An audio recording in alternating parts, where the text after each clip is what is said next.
As many of you probably know already, the word gospel means good news. But what should we make of the discussion about the Gospel of Judas, that is, the good news of Judas, since its publication in 2006? How can there be any good news about Judas Iscariot, the ultimate betrayer, the one who handed Jesus over to his enemies? Yet, here we have it, a text called the Gospel of Judas. Let us take a closer look at it. The Gospel of Judas is famous because it is the most recent non-canonical gospel to be discovered. Although scholars have known about its existence because the Church Fathers mentioned it, the text itself was lost until the late 1970s.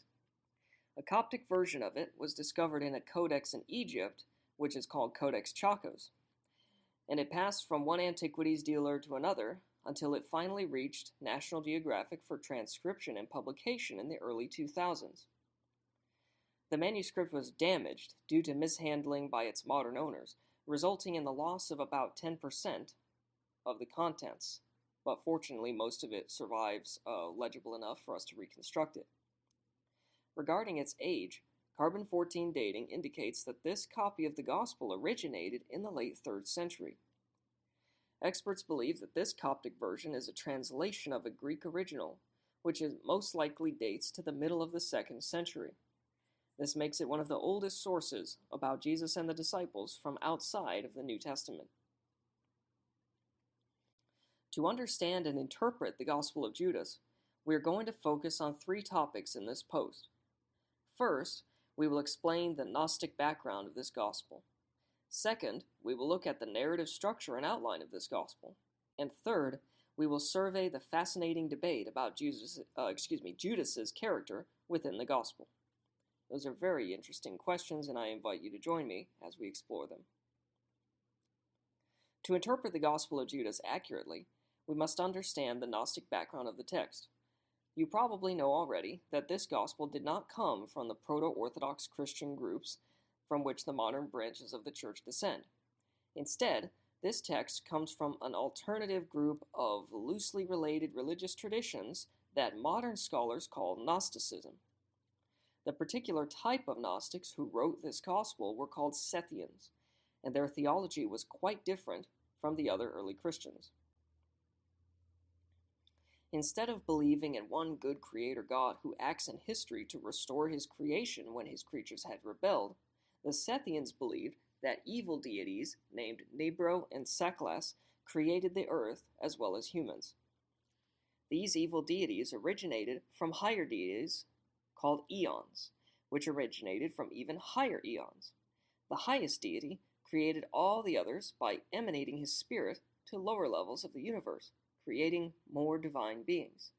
The lower the beings were, the less perfect they were. This was how the Sethian Gnostics explained the origin of the universe, as well as why there is evil and imperfection in the world. Salvation, in Sethian Gnostic theology, was the journey of the human spirit through the levels of the universe to be reunited with the highest deity, because a lot of Gnostics believed that human spirits were essentially little pieces of the highest deity trapped in material human bodies. The reason that Jesus came to earth was to help human spirits make the journey back to the highest level. He was a deity clothed in a human body, and when the evil gods who made the world caused his crucifixion, they accidentally released his spirit, which helped him carve a path for human spirits to rejoin the pleroma, or fullness, of God. Now that we understand the theology behind the text, we can understand the Gospel of Judas more closely. We can examine the Gospel of Judas more closely, I should say. The story is framed between a reference to Jesus' ministry and a reference to his betrayal. Undoubtedly, this serves to situate the reader in familiar Christian tradition before providing new information about Judas. The beginning says this: "The secret discourse of revelation that Jesus spoke with Judas Iscariot in the course of 8 days, 3 days before he celebrated Passover. When he appeared on earth, he performed signs and great miracles for the salvation of humankind. And since some walked on the path of righteousness, and others walked in their transgressions, the 12 disciples were called. He began to speak with them about the mysteries that are beyond the world and what will happen at the end. This beginning sets the stage for the rest of the contents. Jesus then sporadically meets with the disciples and criticizes things that they are doing. For example, he sees the disciples sharing a Eucharistic meal and laughs at them because they are trying to thank God for their food. Jesus tells the disciples that they are actually thanking the evil deity that made the world rather than thanking the highest deity. Scholars consider this to be a Sethian criticism of apostolic authority and the proto-Orthodox practice of communion. The Gospel discredits the apostolic churches by repeatedly making the disciples look stupid. Judas, however, does not fall into the same category. While the other disciples are not able to stand before Jesus and look at him, Judas is able to, and he correctly asserts that Jesus is from the eon of Barbelo, which is the level of the mother of all the lower deities. Because of this, Jesus takes Judas aside and gives him secret teachings to which the other disciples do not have access. He tells Judas about his origin and his purpose, and then he tells Judas that he will hand Jesus over to be tortured and killed to free his divine spirit.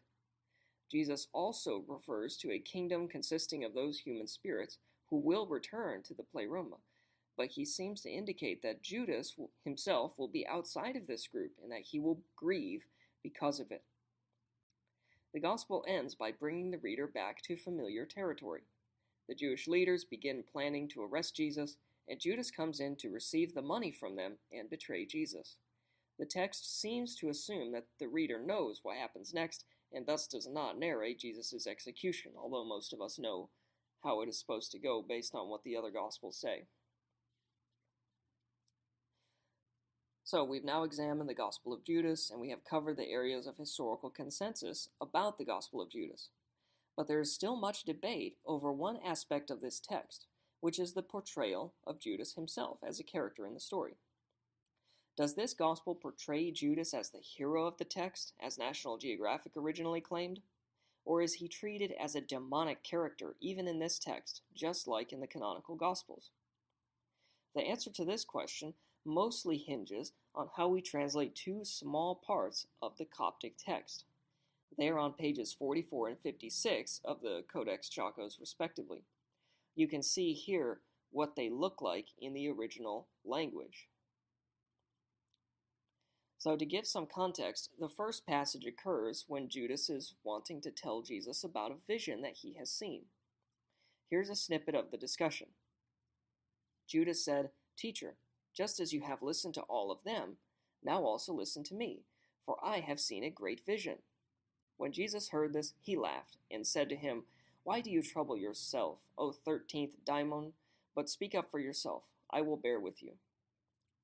Here, you can see that Jesus calls Judas a daimon, which the National Geographic translators rendered as spirit, and which early Christian scholars Bart, Ehrman and Zlatko Pleše leave untranslated due to a lack of clarity in their view. Using the word spirit is a more benign and sympathetic rendering, which is consistent with the idea that Judas is actually the hero of the text and he's a good person and he knows what Jesus is all about. But other scholars, such as DeConick, who is an expert on Gnostic literature, believe that the text actually says, "He said to him, 'Why do you compete with them, O 13th demon?'"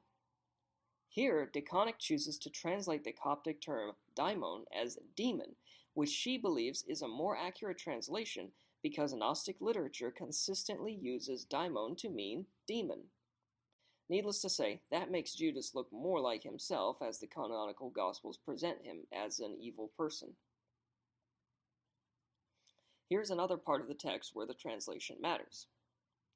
Jesus said, "But you yourself will surpass them all, for you will sacrifice the human that bears me."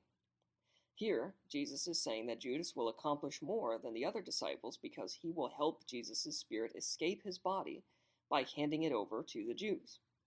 In this rendering, Judas looks like the hero of the story who's helping Jesus accomplish his plan. And in other words, Judas really knows what's going on about Jesus better than the other followers. But again, April DeConick, however, translates it in a different way. Jesus said, "Yet you will do worse than all of them. For the man that clothes me, you will sacrifice him." According to DeConick, Judas is still a bad character. He may know more than the other disciples about Jesus' plan, but he's still doomed to an unfortunate end. So this is a much more negative translation. So, which view is correct? Is Judas the protagonist of the story who fulfills the will of Jesus? Or is he a demon who is being used by Jesus to accomplish his release from his body? It does seem to be the case that most scholars now have moved away from the National Geographic view of Judas as a hero. But not everyone goes as far as April DeConick to say that Judas is purely demonic in this text.